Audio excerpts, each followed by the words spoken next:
Doctor Sunil Kumar Sharma, सहायक आचार्य हिंदी, राजकीय महाविद्यालय करौली। विषय हिंदी साहित्य, बीए पार्ट सेकंड, द्वितीय प्रश्न पत्र, प्रयोजन मूलक हिंदी। प्रिय छात्रों, पूर्व में मैंने आपको इस प्रश्न पत्र के अंतर्गत जो 2-3 इकाई समाप्त की, 2 इकाई समाप्त हो गई हैं, उसमें अंतिम था पत्रकार आचार संहिता। आज अगला टॉपिक हम आरंभ करने जा रहे हैं, तृतीय इकाई का संचार माध्यमों का स्वरूप। कि संचार के जो प्रमुख माध्यम हैं, जैसा कि आप सभी जानते हैं कि आज के युग में संचार के माध्यमों का बहुत ही ज़्यादा प्रभाव है और संचार के क्षेत्र में विश्व ने जितनी क्रांति की है, उस क्रांति का परिणाम है कि मनुष्य आज घर बैठा हुआ अमेरिका में बैठकर, दूर दराज ग्रामीण क्षेत्र में रहकर भी अमेरिका में बैठे हुए व्यक्ति से आमने सामने एक दूसरे से वार्तालाप कर सकता है। ये सब क्या है? संचार क्रांति का परिणाम है। तो हम जानते हैं कि संचार माध्यमों का स्वरूप क्या होता है और संचार क्या है। संचार माध्यमों का स्वरूप, संचार अंग्रेजी भाषी कम्युनिकेशन शब्द का हिंदी पर्याय है, जो मूलतः लैटिन भाषा के शब्द कम्युनिस कॉमन से बना है, जिसका अर्थ है विचार, सूचना, संदेश का संचरण या संप्रेषण है। इसके समकक्षी हिंदी शब्द संवाद और संप्रेषण माने गए हैं, स्वीकार किए गए हैं। तो संचार के बिना जनसंचार संभव नहीं है। संचार की आवश्यकता निरूपित करने के लिए डॉक्टर विजय कुलश्रेष्ठ कहते हैं, संचार दो व्यक्तियों के मध्य ऐसी वाणीगत एवं सांकेतिक प्रक्रिया है जिसके अंतर्गत प्रश्नों, शंकाओं, विचारों और अपेक्षाओं का समाधान या सकारात्मक नकारात्मक पक्षों का उद्घाटन होता है। इस प्रकार संचार व्यक्ति की मौनता तोड़ता है और संचारक अपेक्षाओं की दशा में प्रापक की इच्छा, अनिच्छा तथा अभिव्यक्ति का संकेत भी करता है। तो इस प्रकार से इसमें 3 चीज महत्वपूर्ण है, दर्शक, श्रोता और पाठक। ये 3 शब्द हैं। इन 3 शब्दों का शॉर्ट नाम दय, श्रो, पा। दय का मतलब दर्शक, श्रोत का मतलब श्रोता, सुनने वाला, पा माने पाठक, पढ़ने वाला। तो इनको दय, श्रो, पा नाम दिया गया है। दर्शक, श्रोता और पाठक, इन 3 चीजों पर ही संचार निर्भर रहता है। दर्शकों पर इलेक्ट्रॉनिक मीडिया में, टेलीविजन पर, श्रोता जो कि रेडियो से संबंधित रखता है, और पाठक जो प्रिंट मीडिया से, समाचार पत्र पत्रिकाओं से संबंध रखता है। दर्शक, पाठक और श्रोता, इन 3 के आधार पर संपूर्ण संचार माध्यम कार्य करते हैं। अब आइए आप बताते हैं संचार की अवधारणा। संचार एक ऐसी गति या प्रक्रिया है जिसके बिना जनसंचार की संभावना ही नहीं रह जाती है, क्योंकि उसका पहला काम है एक व्यक्ति से दूसरे व्यक्ति, दूसरे व्यक्ति से समूह, एक समूह से दूसरे समूह तक विचारों का आदान प्रदान करना है। ऐसी स्थिति में संचार कभी कभी भीड़ प्रकार के समूह को नियंत्रित करने के लिए यांत्रिक संचार की शरण लेता है। संचार की प्रमुख परिभाषाएं हैं जिनको मैं आपके सामने बताता हूं। पहली परिभाषा है बिल्वर श्राम की। संचार लैटिन भाषा के कम्युनिस शब्द से ग्रहण किया गया है। जब हम संप्रेषित करते हैं तब हम अपनी सूचना, विचार और अभिव्यक्ति की भागीदारी का प्रयास करते हैं। तो पहली ये सूचना है बिल्वर श्राम की। दूसरी परिभाषा है संचार की चार्ल्स ई आस्गुड।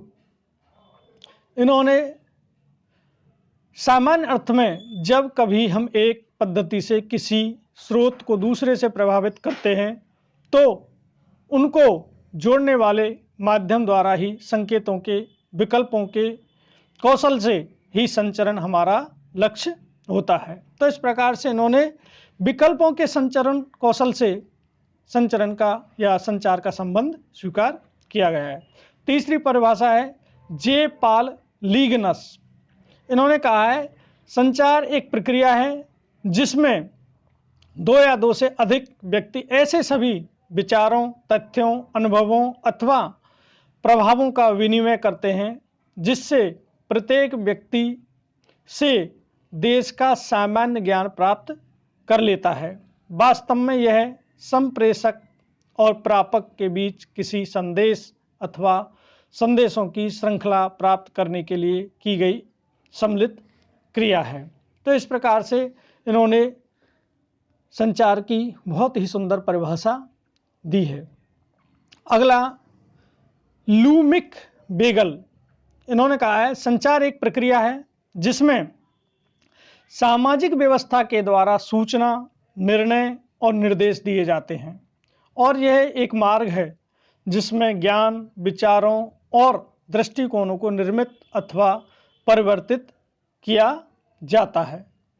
इस प्रकार से इन सभी परिभाषाओं के आधार पर कहा जा सकता है कि संचार अर्थ का संचार होता है, सामाजिक मान्यताओं का संचरण होता है और अनुभव बांटता है या बांटना है।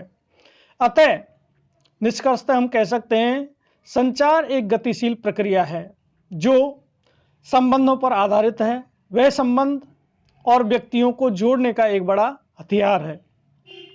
एक व्यक्ति को दूसरे व्यक्ति से, एक व्यक्ति को एक समूह से, एक समूह को दूसरे समूह से और एक देश से दूसरे देश से जोड़ने का काम भी संचार के आधार पर ही होता है। इस प्रकार से संचार की एक प्रमुख परिभाषा है और उसका एक निचोड़ मैंने आपके सम्मुख रखा। इसके बाद आते हैं संचार के कार्य और उसका महत्व। संचार जीवन को परिपूर्ण बनाता है और जीवन का महत्वपूर्ण अंग है। जब हम अकेले सोचते हैं या जब हम अपने विचार दूसरों के सामने रखते हैं या परस्पर विचारों का आदान प्रदान करते हैं तो निश्चित ही संचार होता है। यही नहीं, सोते समय सपने देखना भी संचार ही है।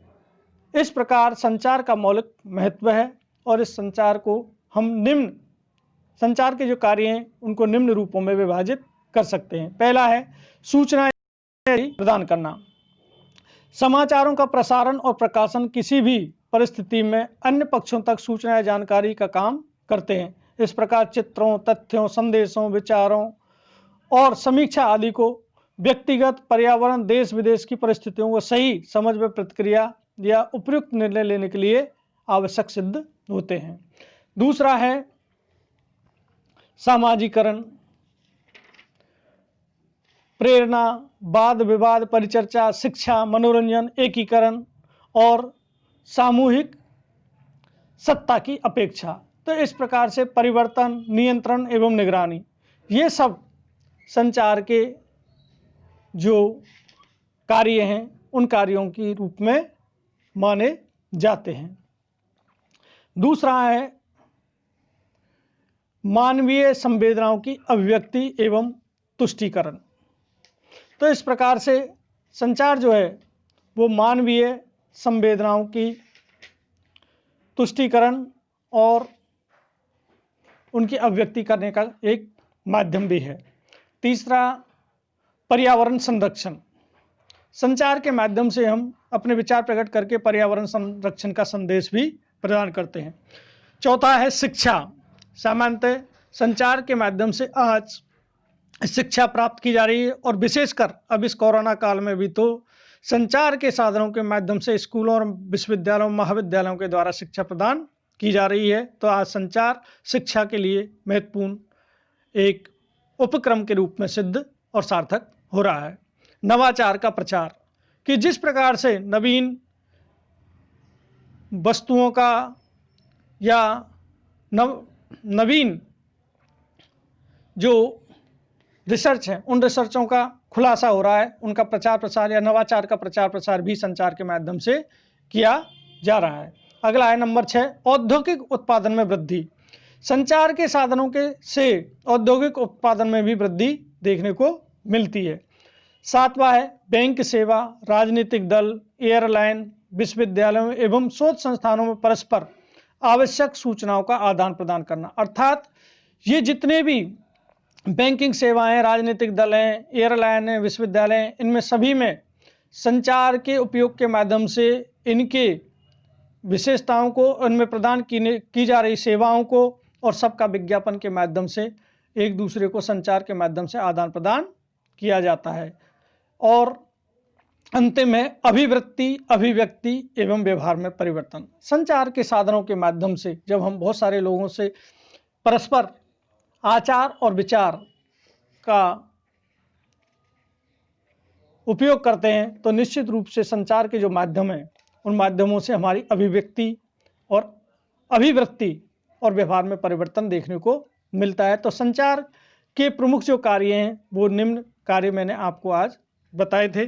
इन कार्यों के आधार पर संचार आज अपनी महत्वपूर्ण भूमिका निभा रहा है और इसका सबसे ज्वलंत उदाहरण है आज इस कोरोना काल में शिक्षा संचार के माध्यम से ही प्रदान की जा रही है। इसलिए प्रिय छात्रों, संचार के माध्यमों का स्वरूप, उनकी परिभाषाएं और संचार के प्रमुख जो कार्य हैं उन कार्यों को मैंने आज आपके सामने रखा। निश्चित रूप से आपकी समझ में कुछ न कुछ वृद्धि हुई होगी। अब कल की कक्षा में हम संचार के प्रकारों पर चर्चा करेंगे। धन्यवाद।